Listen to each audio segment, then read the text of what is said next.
Prince Harry and Meghan Markle's American dream is apparently officially over. The couple are seemingly wanting to come back to the royal family on bended knee and reforge ties in the UK as their deals with Netflix, Spotify dry up, as Hollywood has discovered one simple thing: having a royal title does not make you particularly talented.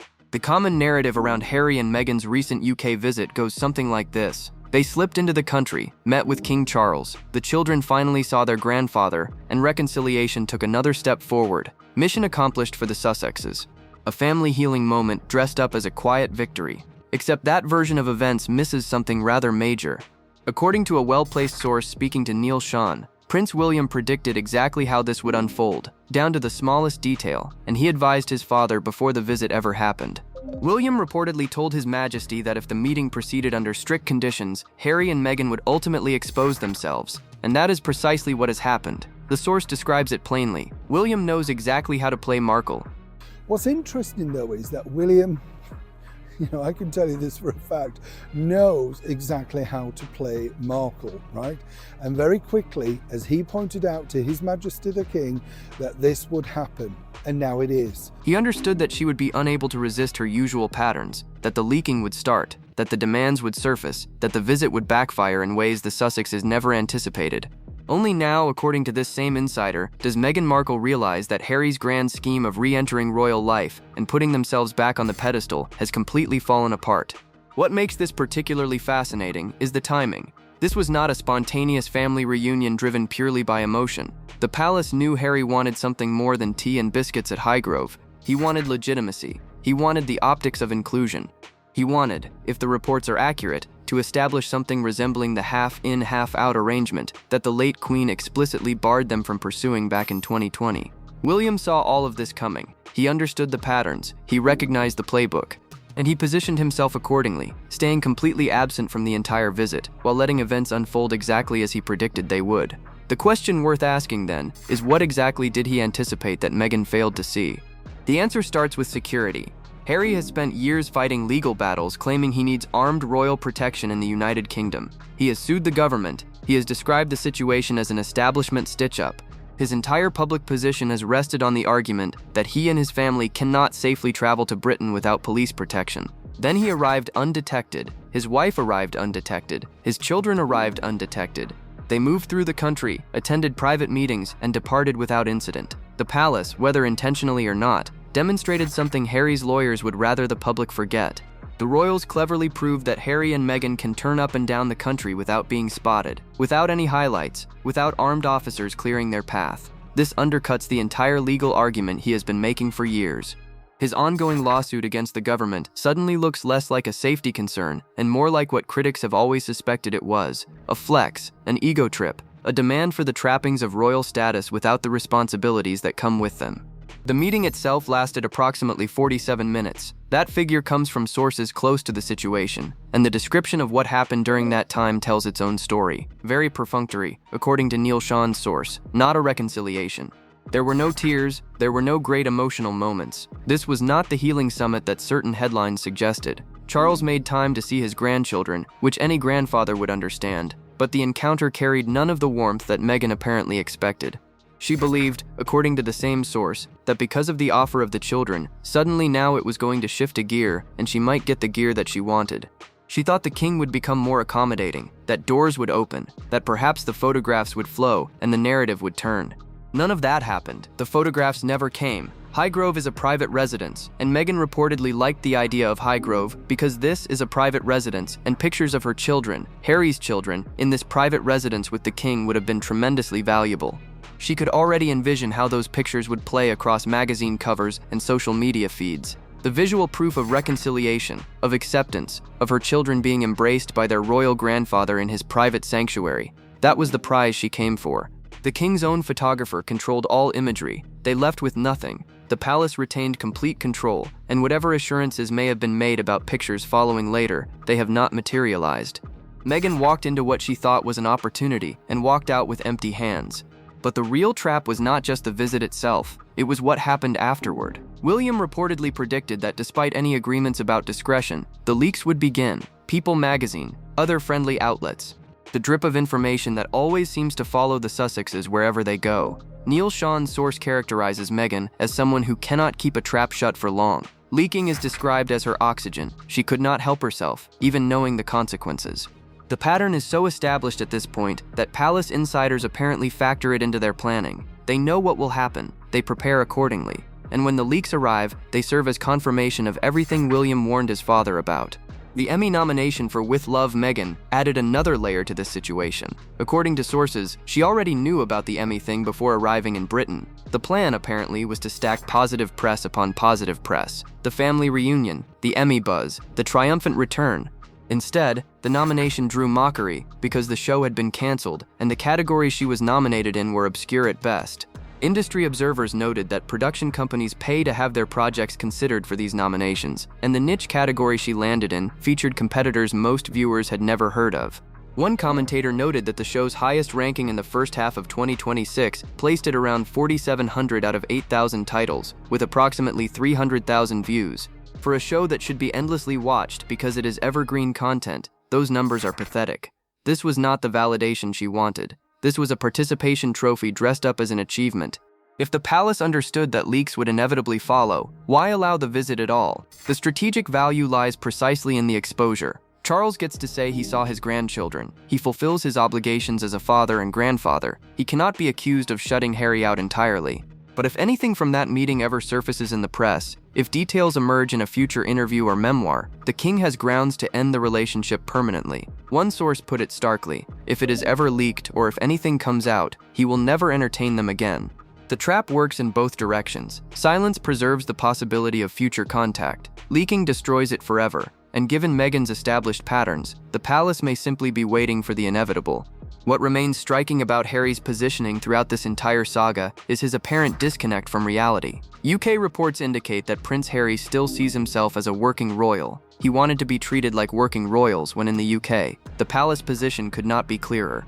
That cannot happen. You are not working royals anywhere. You are two private people. The boundaries have been drawn and Harry seems incapable of accepting them. He walked away from the institution. He renounced his duties. He monetized his grievances through books and documentaries and interviews.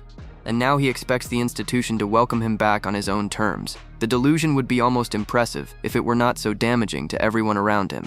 While Harry attended a charity event featuring goat yoga at Maxstoke Castle for Scotty's little soldiers, looking cheerful and seemingly convinced that the trip had gone well, William and Catherine sat in the royal box at Wimbledon. George and Charlotte flanked their parents. The family looked, as one commentator described it, like the perfect family. The contrast could not have been sharper. One brother scrambling for relevance through oddball photo opportunities, the other representing the future of the monarchy with effortless dignity. William handled the public moment with the kind of natural ease that cannot be faked. He was comfortable. He was present. He was exactly where he belonged. Meghan, watching that scene, according to sources, would have died a death. The visual reminder of what they walked away from must have stung. That could have been her life. Those could have been her moments. Instead, she sat on the outside looking in at everything she abandoned. The future of any Sussex reconciliation does not rest with King Charles. Sussex sources themselves acknowledge this uncomfortable truth. Everyone knows their future is not in his dad's hands, it is in his brother's. William has made his position unambiguous. He has no plans to end the estrangement. He avoided Harry entirely during this visit. He was not at Highgrove. He did not appear at any event where Harry might have encountered him. The silence speaks louder than any statement could. There were apparently hopes, delusional as they may seem, that William might make an appearance at Highgrove during the visit. Friends of Harry claimed the two men do communicate and said it would have been the most amazing signal to everyone if William had managed to be at Highgrove. That belief reveals how little Harry understands his brother at this point. The reasons for this coldness are not difficult to understand. Harry wrote an entire book embarrassing his family. He had an entire Netflix series that aired the family's private grievances to millions of viewers. He has attacked the institution repeatedly, both directly and through carefully placed media stories. Royal News Network's source summarizes the situation bluntly. The relationship is well and truly dead, and Prince Harry is the one who killed it. William, having watched his wife navigate a cancer diagnosis while Harry was selling books and giving interviews, is unlikely to be quick to forgive or have any interest in reconciling. The trust deficit is total. You cannot write a memoir detailing your brother's private moments, broadcast family conflicts to the world, and then expect a warm welcome at Christmas dinner. You press a nuclear option, the missile was sent, and you cannot take it back. The late Queen understood something that Harry still refuses to accept. She explicitly barred the couple from pursuing the half-in, half-out arrangement they wanted in 2020. They could not have it both ways. They could not cash in on their royal status while abandoning royal duties. Charles, by disposition, appears softer than his mother on this point. Sources suggest Harry believes he can establish through his father, half in and half out, precisely what the late Queen barred. But Charles is not the gatekeeper who matters. William is. And William has shown no indication that his position will change, regardless of how many visits Harry makes or how many grandchildren he offers as bargaining chips. The Portugal property purchase tells its own story about Sussex strategy. Reports indicate the Sussexes are seeking to reverse Mexit. A return to the UK is being contemplated in some form. The Portugal home, positioned on a private estate similar to the one owned by Princess Eugenie and Jack Brooksbank, functions as a staging post. It is striking distance for them to get to London, as one source described it. Harry reportedly has no desire to be Euro trash. He is very proudly British and English and wants to be in England, but Portugal would be kind of a stepping stone for a couple of years. This is not the behavior of people confident in their American future. This is retreat planning, disguised as lifestyle expansion. A friend of Harry's told reporters there is definitely a feeling in his camp that he has started to feel a bit unwelcome in America, that there has been an increasingly significant shift in sentiment, a feeling that the American dream might not be all it is cracked up to be. The Netflix deals have produced diminishing returns. Spotify dropped them entirely. The production company has not generated any major projects beyond content that trades directly on royal connections. Meghan's lifestyle brand has struggled to gain traction. The jam that cannot legally be called jam because the consistency is wrong. The influencer partnerships that never materialized. The podcast that produced minimal episodes before being canceled. The pattern is consistent. Big announcements followed by quiet failures, followed by pivots to the next venture.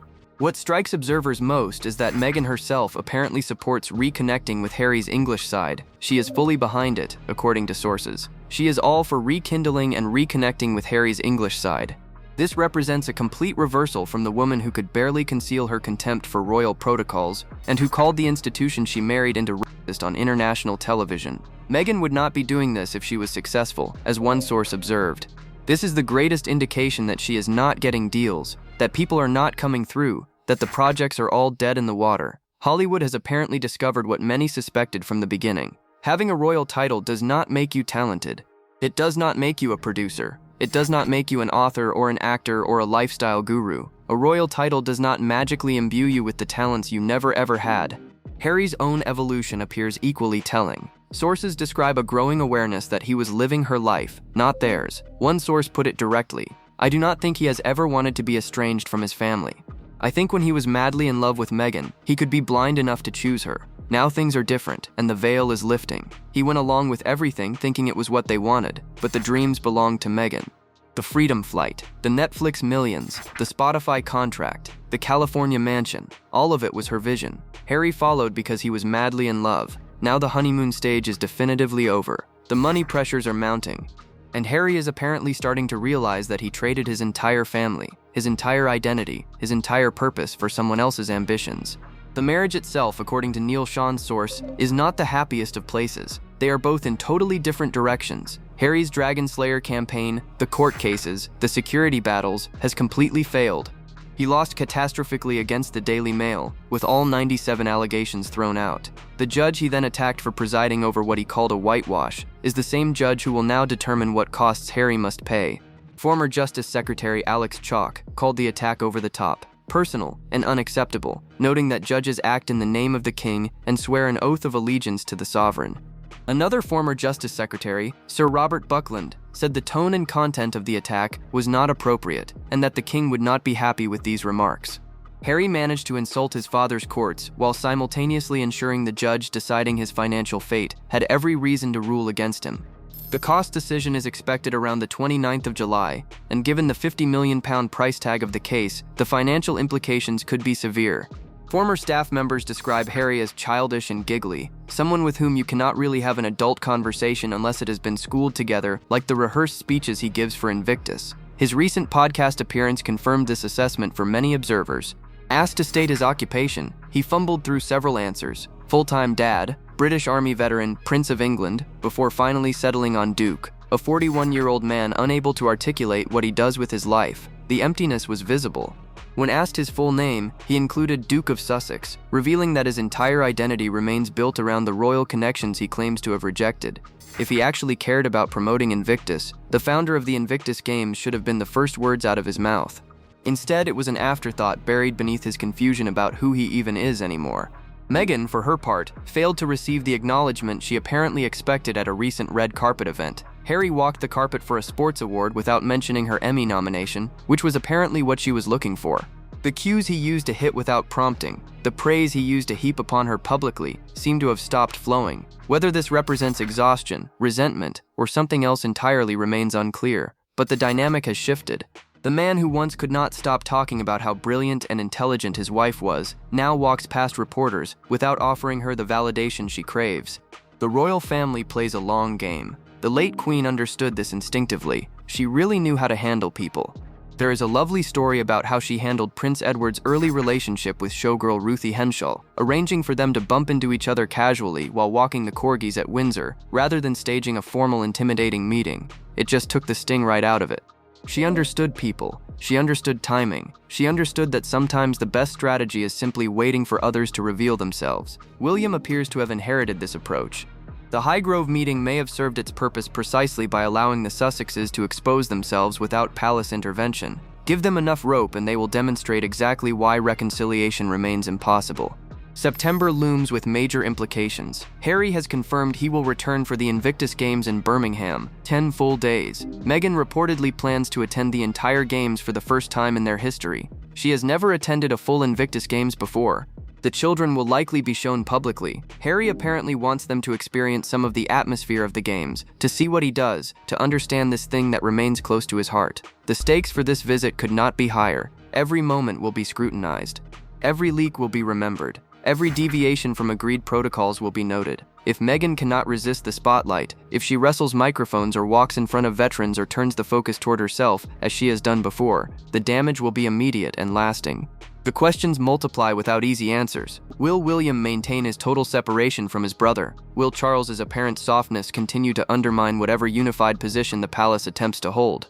Will the children become the new negotiating chip in a game neither side seems capable of ending? The strategic play may have worked for now. William drew his line, and it appears to be holding. But with Invictus approaching and desperation mounting, this story remains volatile in ways that nobody can fully predict. I have always maintained that William is exactly what the monarchy needs going forward. He is modern without being trendy. He is protective of his family without being closed off. He handles the public side of the job with a kind of natural ease that you simply cannot fake. The way he is with Catherine and the children, you can tell he actually enjoys being a father. And when things get difficult, like when he checked on Charlotte during events or handled awkward press moments, he just thinks on his feet. He does not lash out. He does not give wounded interviews. He does not write memoirs attacking his relatives. He simply does the work and lets the results speak for themselves. He is going to be a brilliant king, and I think most people already feel that. The comment section is yours. Tell me where you stand and subscribe for the next update.